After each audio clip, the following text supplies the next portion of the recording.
மாண்புமிகு மாண்புமிகு அமைச்சர் இருங்க. மாண்புமிகு அமைச்சர் வேளாண்மை நிதிநிலை உட்காருங்க, சொல்றேன். வேளாண்மை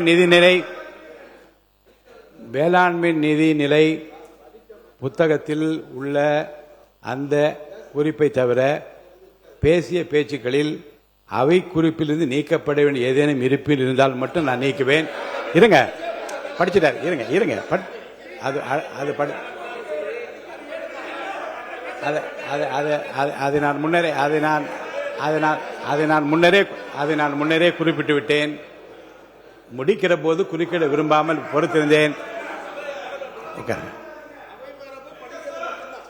அதை ஏற்கனவே மாண்புமிகு உறுப்பினருக்கு நான் அறிவுறுத்தியிருந்தேன்.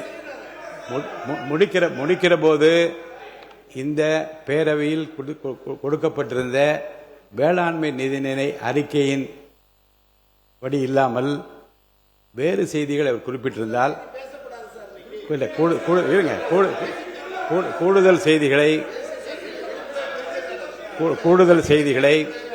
அதில் அவை குறிப்பிலிருந்து நீக்க வேண்டிய குறிப்பிருந்தால் மட்டும் நீக்குவேன். பேரவைக்கு ஒரு முக்கிய அறிவிப்பு. திருத்திய நிதிநிலை அறிக்கை மற்றும் வேளாண்மை திருத்திய நிதிநிலை அறிக்கை மீதான பொது விவாதம் மற்றும் மானிய கோரிக்கைகள் மீதான விவாதம் ஆகியவற்றில் ஒவ்வொரு நாளுக்குமான பேசுவோர் பட்டியல் உரிய நேரத்தில் தயாரிக்க வேண்டும்.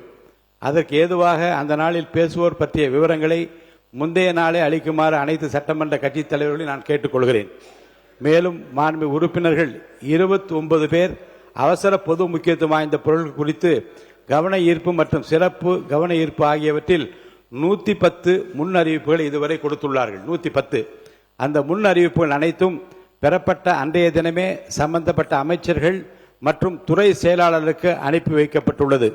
அவை அனைத்திற்கும் மாண்புமிகு அமைச்சர்கள் பதில்களை தயார் செய்து வைத்துக் கொண்டால்தான் நான் அவற்றில் எவை முக்கியமானவை என்று கருதுகிறேனோ அவைகள் பேரவையில் எடுத்துக்கொள்ளப்படும் என்பதை மாண்புமிகு அமைச்சர்களுக்கு நான் தெரிவித்துக் கொள்கிறேன். பேரவையின் இன்றைய நிகழ்ச்சியை இத்துடன் முடிவிட்டன. பேரவை மீண்டும் நாளை காலை 9 மணிக்கு கூடும். வணக்கம்.